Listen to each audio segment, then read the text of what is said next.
So இந்த வீக்கே பார்த்தீங்கன்னா, ஒரு வழியா வந்து கண்ணு முழிச்சுட்டாரு. ரொம்பவே சக்ஸஸ்ஃபுல்லா. அது மட்டும் கிடையாது. வீக்கே வந்து ராவணனுக்கு எதிரான எல்லா உண்மைகளையுமே வந்து சொல்லப் போறேன். உங்களுக்கு என்ன பண்ணணுமோ பரவால்ல சொல்லுங்க. நான் வந்து உங்களுக்காக ஹெல்ப் பண்றேன் அப்படின்னு சொல்லிட்டு இந்த வீக்கே வந்து சொல்லிட்டாரு. ஸோ உண்மையிலேயே வந்து இது ரொம்ப பெரிய விஷயம் தான். நம்ம ராவணனுக்கு வந்து ஆப்போசிட்டா கிடைக்கக்கூடிய ஒரு ஃபர்ஸ்ட் ஆதாரம் இதுதான். பட் ஆனா வீக்கேவ கடைசி வரைக்கும் இவங்க வச்சிருப்பாங்களா? உண்மைய அவனோட வாயால சொல்ல வைப்பாங்களா? அப்படிங்கிறது தெரியல. அதுதான் இங்க பெரிய ட்விஸ்ட்டா வந்து போய்க்கிட்டு இருக்கு. ஸோ இந்த பக்கம் வந்து நம்ம சக்தி வந்து பார்த்தீங்கன்னா, வீக்கே கண் முழிச்சுட்டதா கேள்விப்பட்டு உடனே அங்க பார்க்க போயிருப்பாரு. பின்னாடி போதாததுக்கு ராவணனோட ஆட்கள் எல்லாருமே நம்ம சக்திய ஃபாலோ பண்ணிட்டே தான் வந்துகிட்டு இருப்பாங்க. ஆனா எப்படியோ ஒரு வழியா வந்து சக்தி எல்லாரையுமே ஏமாத்திட்டு பெர்ஃபெக்ட்டா பார்த்தீங்க அப்படின்னா, அந்த டாக்டர் இருக்கிற அந்த இடத்துக்கு வந்து போயிருவாரு. ஸோ உள்ள போனோனே டாக்டர் காமிப்பாங்க. இதுதான் இவரோட நிலைமை இப்போ. அவர் வந்து கொஞ்ச நேரம் ஸ்டேபிளா இருக்காரு. கொஞ்ச நேரம் வந்து ஏதாவது ஒண்ணு சொல்லி புலம்பிக்கிட்டே இருக்காரு. அது மட்டும் கிடையாது. இவர் ஒவ்வொரு தடவையும் வந்து யாரோ ராவணன் அப்படிங்கிற பேர தான் சொல்றாரு. ராவணன் என்னை ஏமாத்திட்டான். நான் அவன கொல்லாம விடமாட்டேன். அப்படி இப்படின்னு சொல்லிட்டு பார்த்தீங்கன்னா சொல்லிக்கிட்டே இருக்காரு. ஆனா யார் அந்த ராவணன் அப்படிங்கிறது தான் தெரியல சக்தி அப்படிங்கிற மாரி வந்து அந்த டாக்டர் சொல்றாரு. ஸோ இத கேட்டோனே நம்மளுடைய சக்திக்கு வந்து ரொம்பவே ஷாக் ஆகுது. அப்போ இவனுக்கு எல்லா உண்மையுமே வந்து தெரிஞ்சிருக்கு போல இருக்கு அப்படின்னு சொல்லிட்டு. ஸோ அதே மாரி பார்த்தீங்கன்னா, இப்போ இவருக்கு நான் இன்ஜெக்ஷன் வந்து போட்டிருக்கேன். இப்போ ஓரளவுக்கு அவர் கொஞ்சம் ஸ்டேபிளா தான் இருப்பாரு. ஆனா, இப்போ இவர் இங்க வச்சிருக்கிறது அப்படிங்கிறது சரிப்பட்டு வராது சக்தி. நீங்க வேற இடத்த வந்து ஷிஃப்ட் பண்றதுக்கு ஏதாவது பிளான் பண்ணியிருக்கீங்களா? அப்படின்னு கேட்குறாரு. ஆமா டாக்டர். அத பத்தியும் நான் உங்ககிட்ட பேசிட்டு போலான்னு சொல்லிட்டு தான் வந்தேன். இவர் ரொம்பவே முக்கியமான ஒரு ஆளு. ஸோ இவர்னால தான் வந்து ஒரு குடும்பமே வந்து காப்பாத்தப்படும் அப்படிங்கிற மாரி வந்து சொல்றாரு.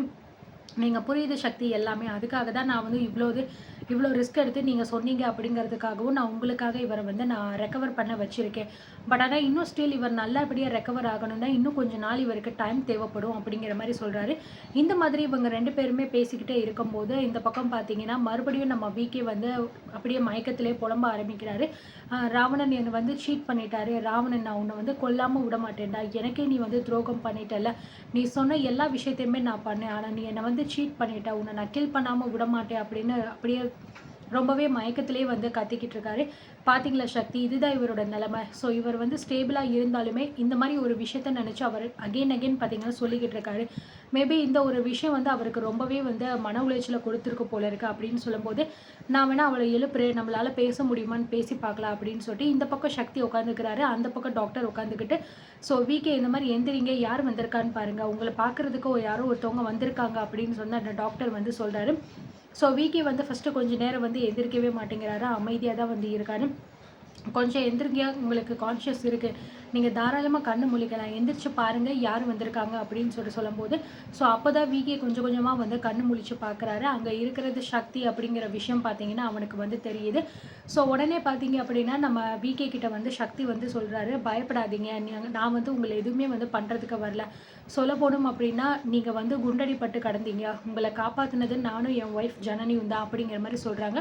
ஸோ இத கேட்டோனே நம்ம விகேவுக்கு பார்த்தீங்கன்னா, ரொம்பவே ஷாக் ஆகுது. என்ன சொல்றீங்க? நீங்க தான் என்ன காப்பாத்துனீங்களா? அப்படின்னு சொல்லிட்டு, ஆமா நாங்க தான் உங்கள காப்பாத்துனோம். நாங்க வந்து அங்க வரும்போது, உங்களுக்கு வந்து குண்டடிப்பட்டு நீங்க வந்து உயிருக்கு போராடிக்கிட்டு இருந்தீங்க. அப்படியே விட்டுட்டு போனா கண்டிப்பா நீங்க இறந்துருவீங்க அப்படின்னு எங்களுக்கு தெரிஞ்சுச்சு. அதனால உங்க உயிர காப்பாத்தியே ஆகணும் அப்படிங்கிறதுக்காக தான் நாங்க வந்து உடனே வந்து உங்கள தூக்கிட்டு வந்து இங்க சேர்த்தோம். இவரால முடிஞ்ச அளவுக்கு வந்து உங்கள வந்து காப்பாத்தி வச்சிருக்காரு அப்படிங்கிற மாரி சொல்லும்போது, ஸோ ரொம்பவே தேங்க்ஸ் என்ன வந்து காப்பாத்திட்டீங்க. அது மட்டும் கிடையாது. நீங்க வந்து எவ்வளவோ தூரம் உங்கள நான் வந்து டார்ச்சர் பண்ணேன். ஆனா, அது எல்லாத்தையுமே மறந்து என்ன காப்பாத்தி, என் உயிரையும் நீங்க காப்பாத்தி குடுத்துருக்கீங்க. உங்களுக்கு நான் என்ன பண்ணணுமோ சொல்லுங்க. நான் தாராளமா எல்லாத்தையும் பண்றதுக்கு நான் ரெடியா இருக்கேன். எனக்கு தெரிஞ்சு வந்து உங்களுக்கு நெறைய உண்மைகள் வந்து தெரியாதுன்னு நெனைக்கிறேன். அது மட்டும் கிடையாது. உங்க வீட்டு பொண்ணு தர்ஷினி, அவ என்ன ஆனா? அவள நீங்க வந்து கூட்டிட்டு போயிட்டீங்களா? அப்படின்னு சொல்லும்போது, அத ஏன் கேட்குறீங்க? அவள நாங்க கூட்டிட்டு போணும்னு தான் பிளான் பண்ணியிருந்தோம். ஆனா, அந்த ராவணன் இருக்காரே, அவன் தான் எல்லா கதையும் மாத்தி, கடைசில தர்ஷினிய அவன் தான் காப்பாத்துனான் அப்படின்னு சொல்லிட்டு எங்க வீட்டுக்குள்ள போய் உட்காந்துருக்கான் அப்படின்னு சொல்லும்போது, ராவணன்? ராவணனா? அவன் அவனா உங்க தர்ஷினிய காப்பாத்துனான்? இல்ல, இல்ல. இதெல்லாம் நடக்கிறதுக்கு வாய்ப்பே இல்ல. அவன் அப்படி காப்பாத்தவே கூடாதே அப்படிங்கிற மாரி சொல்றாங்க. என்ன சொல்றீங்க நீங்க? எனக்கு ஒண்ணும் புரியலையே அப்படின்னு சொல்லும்போது, ஸோ அப்பதான் விகே பார்த்தீங்கன்னா, நடந்த உண்மைகள் ஒட்டுமொத்த எல்லாத்தையுமே பார்த்தீங்கன்னா, நம்ம சக்தி கிட்ட வந்து அப்படியே வந்து ஒப்படைக்கிறாரு. ஸோ என்னமோ இத சொல்லும்போது நம்ம சக்தி ஏதாவது ரெக்கார்ட் பண்ணியிருக்கலாம். பட் ஆனா அந்த லூசு எதுவுமே வந்து பண்ணாம அப்படியே உட்காந்து கேட்டுக்கிட்டே இருந்தேன். ராவணன் தான் இந்த மாதிரி ஒட்டுமொத்த பிளான் எல்லாத்துக்குமே வந்து மூல காரணம். தர்ஷினியை வந்து கடத்த சொன்னதே அந்த ராவணன் தான். அது மட்டும் கிடையாது, அவளை கடத்தினது அவனுக்கு அவளோட ஃப்ரெண்டு ஒரு பையன் இருக்கானே அந்த பையனையும் கடத்தினது எல்லாமே வந்து ராவணனோட பிளான் தான். 2 பேரையும் ஒரு இடத்துல அடைச்சி வச்சு கொடுமைப்படுத்தினது, 2 பேரையுமே அடித்தது எல்லாமே வந்து ராவணனோட பிளான் தான். ஸோ அவன் சொல்லி தான் எல்லாருமே வந்து இதெல்லாம் பண்ணியிருக்காங்க. கடைசி நேரத்தில் உங்கள் ஒய்ஃப் ஜனனி வந்து எல்லாத்தையுமே வந்து கண்டுபிடிச்சி ஒரு வழியாக நம்ம தர்ஷினியையும் கூட்டிகிட்டு போகிறதுக்காக பண்ணாங்க. அண்ட் கடைசி நேரத்தில் வந்து தர்ஷினி ஒரு இடத்துல மறைஞ்சு உட்காந்துருக்கும் போது அந்த ராவணன் எனக்கு ஃபோன் பண்ணார். ஃபோன் பண்ணிவிட்டு வந்து இந்த மாதிரி இதுக்கு மேலே வெயிட் பண்ணக்கூடாது, நீ தர்ஷினியை வந்து ஷூட் பண்ணி இம்மிடியேட்டாக ஷூட் பண்ணு அப்படின்னு சொன்னார். ஸோ நானுமே வந்து ஏன் சார் சொல்கிறீங்க ஷூட் பண்ண சொல்லிவிட்டு எதுக்காக அப்படின்னு சொல்லிட்டு நான் கேட்டுகிட்டே இருந்தேன். இப்போதைக்கு எதுவுமே பேசாத விக்கி, அந்த சக்தி ஜனனி 2 பேருமே வந்துக்கிட்டு இருக்காங்க, உடனே நீ அவளை வந்து ஷூட் பண்ணியே ஆக, இம்மிடியேட்டாக ஷூட் பண்ண அப்படின்னு சொல்லும்போது சரி அப்படின்னு சொல்லிட்டு நானுமே அந்த தர்ஷினியை வந்து ஷூட் பண்ணலாம் அப்படின்னு சொல்லிட்டு போகும்போது சடனாக பார்த்தீங்கன்னா என்னை வந்து யாரோ ஷூட் பண்ணிட்டாங்க பின்னாடி இருந்தா. அது கண்டிப்பாக வந்து அந்த ராவணனாக தான் இருக்கும். ஏன் அப்படின்னா நான் அந்த இடத்துல இருக்கும்போது ராவணனுமே அங்கே நான் வந்துட்டேன் அப்படிங்கிற மாதிரி தான் என்கிட்ட ஃபோன் பண்ணி சொன்னார். ஸோ என்னால் பின்னாடி திரும்பி பார்க்க முடியலை. ஆனால் கண்டிப்பாக என்னை சுட்டது அந்த ராவணன் மட்டும்தான். என்னை சுட்டு போட்டதுக்கப்புறம் அப்போ தர்ஷினியை அவன் தான் வந்து தூக்கிட்டு போயிருக்கணும். அதுக்கப்புறம் நீங்கள் என்ன வந்து பார்த்துருக்கீங்க போல இருக்கு அப்படிங்கிற மாதிரி. ஸோ இந்த மாதிரி எல்லா உண்மைகளையுமே வந்து நம்ம சக்தி கிட்ட வந்து பார்த்தீங்கன்னா விகே வந்து சொல்லிடுறாரு. நீங்கள் பண்ணது ரொம்ப பெரிய விஷயம், எப்படியோ நான் வந்து செத்தாலும் பரவாயில்ல அப்படின்னு நினைக்காம என் உயிரை காப்பாற்றிட்டீங்க. ஆனால் அந்த ராவணன் அப்படிப்பட்ட ஆள் கிடையாது, ரொம்பவே மோசமான ஒரு ஆள். அவன் கூட நான் இருந்திருக்கேன், அவன் பண்ண எல்லா விஷயமுமே எனக்கு நல்லாவே தெரியும். அவன் ஒரு ரொம்பவே கொடூரமான ஒரு ஆள். எந்த ஒரு விஷயத்த பண்ணணும்னு நினச்சாலும் அதை பண்ணாமல் விடவே மாட்டான். ஏதாவது ஒரு வழியில் நினச்சாவது அதை பண்ணியே தீருமா அப்படிங்கிற மாதிரி வந்து. ஸோ ராவணன் பற்றின உண்மைகள் எல்லாத்தையுமே வந்து இந்த விகே சொல்லும் போது நம்ம சக்திக்கே வந்து பயங்கரமான ஷாக் ஆகுது. என்னடா இந்த ராவணன் வந்து இவ்வளோ கொடூரமான ஒரு ஆளாக இருக்கான் போல இருக்கு. அப்போது இவன் நம்ம வீட்டுக்குள்ளே வந்து உட்காந்துக்கிட்டு இருக்கா அப்படின்னா அதுக்கு வேற ஏதோ பெரிய பிளான் இருக்க போல இருக்கு அப்படிங்கிற மாதிரி வந்து நம்ம சக்தி நினச்சிக்கிறாரு.